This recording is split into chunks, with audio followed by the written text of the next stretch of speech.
Hello दोस्तों, राधे राधे। कैसे हैं आप सब?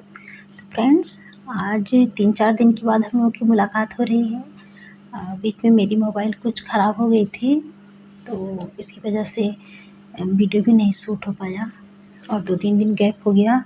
खैर कोई नहीं, अब हम लोगों के टीजीटी पीजीटी का एग्ज़ाम डेट भी आ गया है, उधर एलडी ग्रेड भी होने वाला है। तो 2025 में काफ़ी सारी वैकेंसी देखने को मिल रही हैं और आगे भी उम्मीद है 26 में भी मिलेगी। हो सकता है कि टीजीटी पीजीटी का फिर निकले वैकेंसी, इसको कंप्लीट करा के।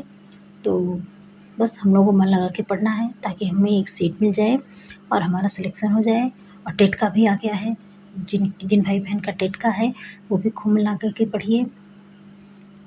और करीब 6-7 साल बाद शायद टेट आ रहा है और देखिए, तो आप लोग पढ़िए, टेट क्वालिफ़ाई कीजिए। हो सकता है अगली बार टीजीटी का वैकेंसी आए तो उसमें टेट भी मांग ले। अभी तो जूनियर के लिए नहीं है, ये तो प्राइमरी के लिए है टेट। और अभी तो नहीं मांग रहा है टीजीटी पीजीटी में, लेकिन क्या पता चल रहा है कि आगे जीके जीएस भी आने वाला, हो सकता है टेट भी मांग ले। तो आप लोग जिनका तो टीजीटी पीजीटी वो तैयारी करिए इसकी, और जिनका टेट है वो खूब लगा के पढ़िए टेट के लिए। और आप लोगों का ज़रूर हो जाएगा, निकल जाएंगे, क्वालिफाई हो जाएगा टेट में। तो चलिए, कोई बात नहीं, हम शुरू करते हैं।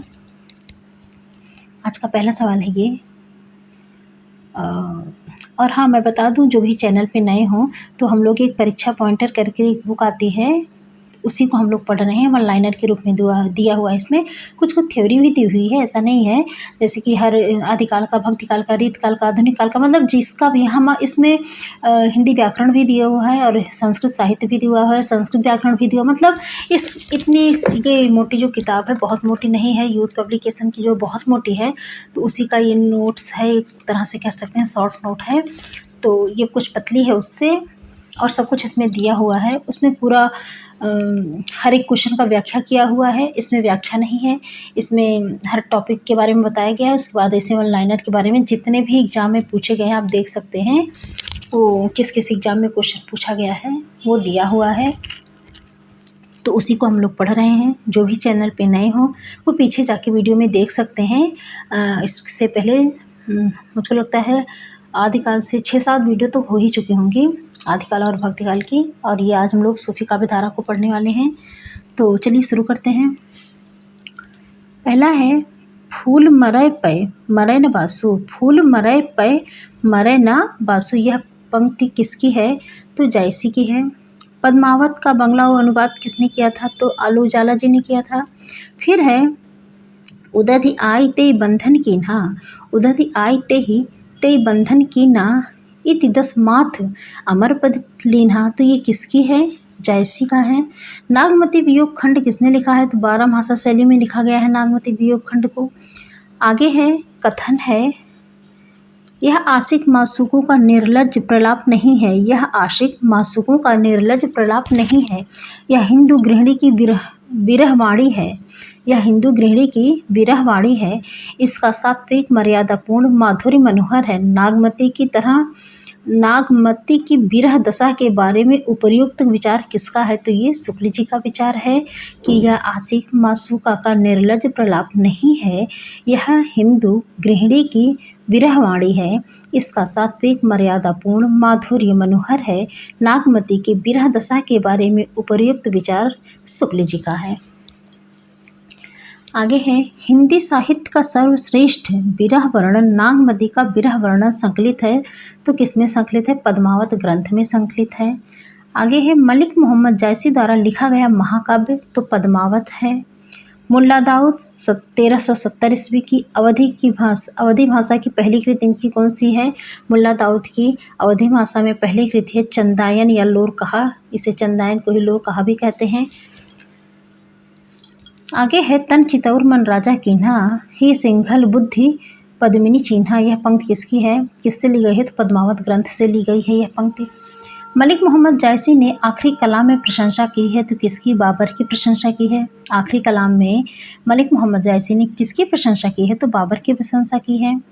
फिर है, सूफी कवि संबंधित थे। सूफी कवि किससे संबंधित थे? तो प्रेमाश्रय शाखा से संबंधित थे सूफी कवि जो थे। आगे है सगुण भक्ति धारा का कवि नहीं है, तो सगुण भक्ति धारा के कौन कवि नहीं है, तो कुतवन नहीं है। जायसी के पद्मावत में पद्मावती राजकुमारी थी। जायसी के पद्मावत में पद्मावती राजकुमारी थी। कहाँ की राजकुमारी थी, तो सिंघल देव की राजकुमारी थी। फिर है उन्होंने सामान्य हृदय तत्व की सृष्टि व्यापनी भावना द्वारा मनुष्य और पशु पक्षी सबको एक जीवन सूत्र में बांध के देखा है। तो किसने कहा है, जायसी जी ने कहा है। आगे है तन चित उर मन राजा कीन्हा, तन चित उर मन राजा कीन्हा, हे सिंघल बुद्धि पद्मिनी चीन्हा, गुरु सुवा जहि पंथ दिखावा, बिन गुरु जगत को निर्गुण पावा। यह पंक्ति पद्मावत की विशेषता पर लक्षित करती है। तो कौन सी विशेषता, लौकिक प्रेम द्वारा अलौकिकता का संकेत। इसकी विशेषता क्या है पद्मावत की, तो अलौकिक प्रेम द्वारा अलौकिकता का संकेत इसकी विशेषता है इस पंक्ति की। आगे है अवधि की प्रारंभिक कृति मानी जाती है, तो अवधि की प्रारंभिक कृति चंदायन को मानी जाती है। जायसी ने नागमती वियोग खंड में 12 मासा का प्रारंभ किया, तो आषाढ़ मास से किया था। आगे है टप टप बूंद परहि जस ओला, टप टप बूंद परहि जस ओला, बिरह पवन होई मारे झोला। पंक्ति में आचार्य रामचंद्र शुक्ल ने रेखांकित अंश से आशय ग्रहण किया है, तो वात के प्रकोप से अंग का सुन्न हो जाना, इससे बिरह पवन होई मारे झोला। तो इससे क्या शुक्ल जी ने ग्रहण बताते हैं कि रेखांकित पद में इसका क्या आशय है, तो वात के प्रकोप से अंग का सुन्न हो जाना, इसका आशय यही है। फिर है जही पंछी के नियर होई कहे बिरह कैता बात, सोई पंखी जाय जरी तरीवर होई निपात। आचार्य शुक्ल ने इन पंक्ति को क्या माना है, तो क्या माना है इन्होंने, ऊहात्मक पद्धति माना है, ऊहात्मक पद्धति माना है।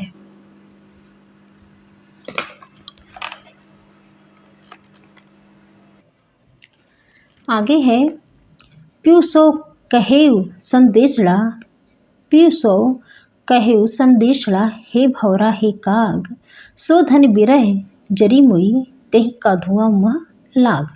तो इसमें भौरे व काग को अलग अलग संबोधित करने की व्याख्या के प्रसंग में आचार्य शुक्ल का कथन है कि आवेग की दशा में यही उचित है, आवेग की दशा में यही उचित है। आगे है मन अति भयो हुलास, मन अति भयो हुलास, बिगसहि जन कोक किरण रवि, अरुण अधर ती सधर, अरुण अधर ती सधर, बिंब फल जान कीर छवि। उक्त काव्यांश में डॉट डॉट डॉट के उल्लास का उल्लेख किसमें किया गया है, तो ये पद्मावती में किया गया है। मन अति भयो उल्लास, बिगसी जन कोक किरण रवि, अरुण अधर ती सधर, बिंब फल जान करी छवि। तो ये काव्यांश किससे लिया गया है, किसमें उल्लेख है, तो ये पद्मावती में उल्लेख है। आगे है पद्मावत लिखा है, तो अवधी भाषा में लिखा गया है। ज्ञानदीप नामक प्रेमाख्यान काव्य की नायिका तो कौन थी, देवयानी थी। फिर है जायसी कृत पद्मावत में प्रयुक्त छंद, तो कैसे कौन से छंद प्रयुक्त है, दोहा और चौपाई। अंगद पैज की रचना की है, तो अंगद पैज की रचनाकार कौन है, ईश्वरदासी हैं। मृगावती की रचनाकार कुतवन है। सन 927 कथा आरंभ बैन कवि कहा में 927 का ईस्वी सन होगा, 927 का ईस्वी सन क्या होगा, तो 1520 होगा, 927 का ईस्वी सन 1520 होगा। फिर है पद्मावत में उल्लिखित राजा रतन सेन कहाँ के राजा थे, तो ये चित्तौड़ के राजा थे। मुल्ला दाऊद की भाषा ठेठ अवधी थी। रचनाकाल की दृष्टि से ग्रंथों का सही क्रम क्या है, तो मृगावती, ज्ञानदीप, इंद्रावती, अनुराग वासरी, मृगावती, ज्ञानदीप, इंद्रावती और अनुराग वासरी। फिर है सूफी साधना के 4 पड़ावों में नहीं है, सूफी साधना के 4 पड़ावों में नहीं है, तो क्या नहीं है, मलकत नहीं है। राघव चेतना डॉट डॉट डॉट सूफी काव्य का पात्र है, तो राघव चेतना पद्मावत का पात्र है। सूफी काव्य परंपरा की सर्वश्रेष्ठ रचना पद्मावत है। जायसी कृत एक प्रेमाख्यान काव्य, तो कौन सा है, पद्मावत है। शाह निजामुद्दीन चिश्ती की शिष्य परंपरा में हाजी बाबा के शिष्य थे, उस्मान थे हाजी बाबा के शिष्य। अनुराग बासरी के रचनाकार कौन है? तो नूर मोहम्मद है अनुराग बासरी के रचनाकार। जायसी ने पद्मावत में 12 मासा पद्धति का उपयोग किया तो कैसे किया? विरह वर्णन के लिए किया है। जायसी ने पद्मावत में 12 मासा पद्धति का उपयोग विरह वर्णन के लिए किया है। फिर आगे है चंदायन की रचना कब हुई थी? तो चंदायन की रचना 1379 ईस्वी में हुई थी। चंदायन की रचना 1379 ईस्वी में हुई थी।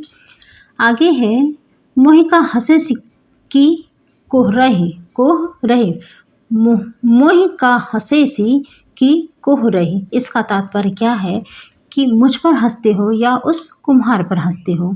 ये मुझ पर हंसते हो या उस कुम्हार पर हंसते हो, इसका तात्पर्य यही है। पद्मावत की रचना शैली फारसी व मसनवी शैली है। पद्मावत की जो शैली है वो कैसी है? तो फारसी है, फारसी की मसनवी शैली है। जायसी की काव्य भाषा थी तो अवधी। सूफी प्रेमाख्यान परंपरा का प्रथम काव्य ग्रंथ चंदायन है। जायसी ने 12 मासा के रूप में मार्मिक चित्रण किया है तो नागमती के वियोग का। नागमती वियोग खंड में 12 मासा का प्रारंभ होता है तो कब इससे प्रारंभ होता है? आषाढ़ महीने से प्रारंभ होता है। फिर है प्यू वियोग अस बाउर दीजू जीव। प्यू वियोग अस बाउर जीव की पंक्ति में बाउर शब्द का क्या अर्थ है? तो बाउर शब्द का अर्थ है पगली। मलिक मोहम्मद जायसी की रचना नहीं है तो मधुमालती मलिक मोहम्मद जायसी जी की रचना नहीं है। कुतुबन डाट बादशाह के आश्रित कवि थे तो हुसैन शाह के आश्रित कवि थे। कुतुबन जो है वो हुसैन शाह बादशाह के आश्रित कवि थे। पद्मावत में गुरु का प्रतीक है सुआ। पद्मावत में गुरु का प्रतीक सुआ है। जायसी की रचना नहीं है तो इंद्रावती नहीं है जायसी की रचना। पद्मावत के रतन सेन की पत्नी का नाम नागमती है। छार उठाए लीन एक मुट्ठी दीन उड़ाई पृथ्वी झूठी, यह पंक्ति ली गई है तो पद्मावत से ली गई है। आगे है शुक्ल जी प्रेमाख्यान परंपरा की रचना मानते हैं, पहली रचना मानते हैं तो किसको? मृगावती को मानते हैं। शुक्ल जी प्रेमाख्यान परंपरा की पहली रचना किसे मानते हैं? तो मृगावती को मानते हैं। फिर है कासिम शाह की रचना तो हंस जवाहिर है कासिम शाह की रचना। भक्तिकालीन डाट काव्य धारा में परमात्मा को स्त्री तथा आत्मा को पुरुष रूप में चित्रित किया गया है तो किसमें? सूफी काव्य धारा में। सूफी काव्य धारा में जो है वो परमात्मा को क्या कहा गया है? स्त्री और आत्मा को पुरुष के रूप में चित्रित किया गया है। फिर है हिंदू मक पर पाँव न राखो कब होते जो हिंदी भाखे हो, तो यह पंक्ति किसमें है? तो अवधी भाषा में है। और किसकी है? तो नूर मोहम्मद की है ये। चंदायन की रचयिता मुल्ला दाऊद हैं। चित्रावली रचना उस्मान की रचना है। पद्मावत की विधा है, पद्मावत क्या है? प्रबंध काव्य है। ज्ञानदीप की रचनाकार शेख नबी है। आगे है मधुमालती के रचनाकार मंझन है। अखरावट काव्यकृत की रचयिता मलिक मोहम्मद जायसी हैं। वह कवि जिसने सिर्फ अवधी भाषा में रचना की जायसी।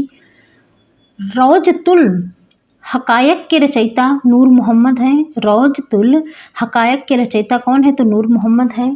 हिंदी भाषा में एक रचना करने पर सूफी कवि जिसको मुसलमानों का उपालंभ सुनने को मिला तो वो कौन थे? नूर मोहम्मद थे। मोहिका हसेस की कोहरे ही ने ... ने किससे कहा था? तो जायसी ने शेर शाह से कहा था कि मुझ पे हंसते हो या उस बनाने वाले कुम्हार पे हंसते हो। अनलहक मैं ही ब्रह्मा हूँ की घोषणा किसने की थी? तो मैं ही ब्रह्मा हूँ यह घोषणा मंसूर ने की थी। कुतुबन के गुरु का क्या नाम था? तो कुतुबन के गुरु का नाम शेख बुरहान था। सूफी कवियों का सबसे प्रिय अलंकार तो समासोक्ति अलंकार था। रसरतन के रचयिता पोहकर कवि हैं। सूफी काव्य पद्धति का अंतिम ग्रंथ इंद्रावती है। पद्मावत में रतन सेन प्रतीक है तो मन का प्रतीक है। मलिक मोहम्मद जायसी की प्रसिद्ध प्रबंध काव्य का नाम पद्मावत है। सूफी काव्य परंपरा का एक ग्रंथ है, सूफी काव्य परंपरा का एक ग्रंथ है इंद्रावती। इसके रचनाकार नूर मोहम्मद है। जायसी ... धारा की कवि हैं तो प्रेमाख्यान काव्य धारा की कवि हैं जायसी। पद्मावत को समासोक्ति कहा है तो आचार्य शुक्ल ने पद्मावत को समासोक्ति कहा है। सूफी प्रेमाख्यान रचनाओं की भाषा है अवधी है। मलिक मोहम्मद जायसी को जायसी कहा है क्योंकि वे जायस स्थान जायस नामक स्थान के निवासी थे, इसीलिए उन्हें जायसी कहा गया है। जायसी के श्रृंगार में मानसिक पक्ष प्रधान है। जायसी के श्रृंगार में मानसिक पक्ष प्रधान है, शारीरिक गौण है। यह कथन किसका है? तो ये कथन शुक्ल जी का है। फिर है पद्मावत में पद्मिनी प्रतीक है, तो किसकी प्रतीक है? परम सत्ता की प्रतीक है। पद्मावत में पद्मिनी जो है प्रतीक है परम सत्ता की। साधना की 4 अवस्थाओं शरीयत, तरीकत, मार्फत और हकीकत का संबंध किससे है? तो सूफी साधना से है। सूफी मत में वर्णित साधक की 4 अवस्थाओं शरीयत, तरीकत, मारिफत, हकीकत की भारतीय भक्ति मार्ग के साथ सही क्रम में संगति होगी तो आचरण, उपासना, सत्यबोध और सिद्धावस्था। आचरण, उपासना, सत्यबोध और सिद्धावस्था। जायसीकृत पद्मावत है तो रूपक काव्य है। जायसीकृत पद्मावत क्या है? एक रूपक काव्य है। प्रेमाख्यान काव्य परंपरा की प्रमुख रचनाओं का सही क्रम है तो चंदायन, मृगावती, पद्मावत, मधुमालती। प्रेमाख्यान काव्य परंपरा की प्रमुख रचनाओं का सही क्रम है चंदायन, मृगावती, पद्मावत और मधुमालती। आगे है शुक्ल जी ने प्रेमाख्यान काव्य परंपरा का प्रथम कवि किसे माना है? तो कुतुबन को माना है। जायसी की कृति है कन्हावत है जायसी की कृति। फिर है प्रेम चिंगारी रचना है, तो प्रेम चिंगारी किसकी रचना है? तो अली शाह की रचना है। प्रेम चिंगारी अली शाह की रचना है। आगे है जायसी की काव्य कृति जिसमें उन्होंने कयामत का वर्णन किया, तो वो आखिरी कलाम है जिसमें जायसी जी ने कयामत का वर्णन किया है। सुजान कुमार किस सूफी प्रेमाख्यान का नायक है? तो चित्रावली का नायक है। सुजान कुमार किस सूफी प्रेमाख्यान का नायक है? तो चित्रावली का है। पद्मावत के अनुच्छेदों का नाम क्या है? तो पद्मावत के अनुच्छेदों का नाम जो है वो खंड है। प्रेमाख्यान काव्य परंपरा सूफी कवियों का मुख्य दर्शन है, तो सूफी कवियों का मुख्य दर्शन क्या है? तो तसव्वुफ है। फिर है पद्मावत को सूफी काव्य मानने से इनकार करने वाले आलोचक कौन है? तो विजय देव नारायण शाही हैं जो कि पद्मावत को सूफी काव्य मानने से इनकार कर देते हैं। तो कौन? विजय देव नारायण शाही जी। फिर है सूफी काव्यधारा के पहले कवि, तो सूफी काव्यधारा के पहले कवि हैं मुल्ला दाऊद जी। तो ये थी आज की वीडियो। सूफी काव्यधारा यहीं पे समाप्त होता है। कल हम लोग सगुण धारा की पढ़ेंगे, राम भक्ति शाखा। सगुण काव्यधारा में राम भक्ति शाखा। ये देखिए यहाँ पे ऐसे थ्योरी दिया हुआ है, ऐसे ही थ्योरी दिया हुआ है। देखिए 2-3 पेज में थ्योरी रहता है। देखिए 2-3 ये थ्योरी है। उसके बाद जो है 1 लाइनर है। 1 लाइनर वही जो हम लोग देख रहे हैं, तो हम ये कल देखेंगे। ये काफ़ी बड़ा है तो इसको जो है, उसके बाद कृष्ण भक्ति शाखा आ जाएगी। तो कल हम लोग जो है राम भक्ति शाखा पे देखेंगे। आज की वीडियो आप लोगों को कैसी लगी प्लीज़ ज़रूर बताइएगा। और मुझे लगता है पता नहीं अब ये वीडियो कैसी बनी हुई है। इसके पहले भी मैंने 2-3 वीडियो बनाया और डिलीट किया। कल ही मैंने बनाया था लेकिन वो सही नहीं हो पा रहा है। सोचा था कल अपलोड कर दूँगी बट नहीं हो पाया। तो फिर आज जो है फिर से हमको ये बनानी पड़ी। ऐसा लग रहा है ना कि बार बार जैसे कैमरा कोई हिला रहा हो। ऐसा है नहीं, बिल्कुल सेट है, लेकिन पता नहीं क्यों ऐसा हो रहा है कि कैमरा हिल रहा है और मैं पेन को कहीं और रख रही हूँ और ये जा कहीं और रहा है। इस तरह से मुझे पिछली वीडियो में लगा ऐसे ही हुआ है। उसके पहले तो नहीं हुआ था लेकिन पिछली वीडियो में मैंने देखा तो लगा। अब पता नहीं इसमें कैसे है, इसमें भी वही हाल है या ये इसमें ठीक है। देखते हैं आप लोगों को वीडियो कैसी लगी प्लीज़ ज़रूर बताइएगा। मिलते हैं नेक्स्ट वीडियो में, तब तक के लिए बाय बाय, राधे राधे।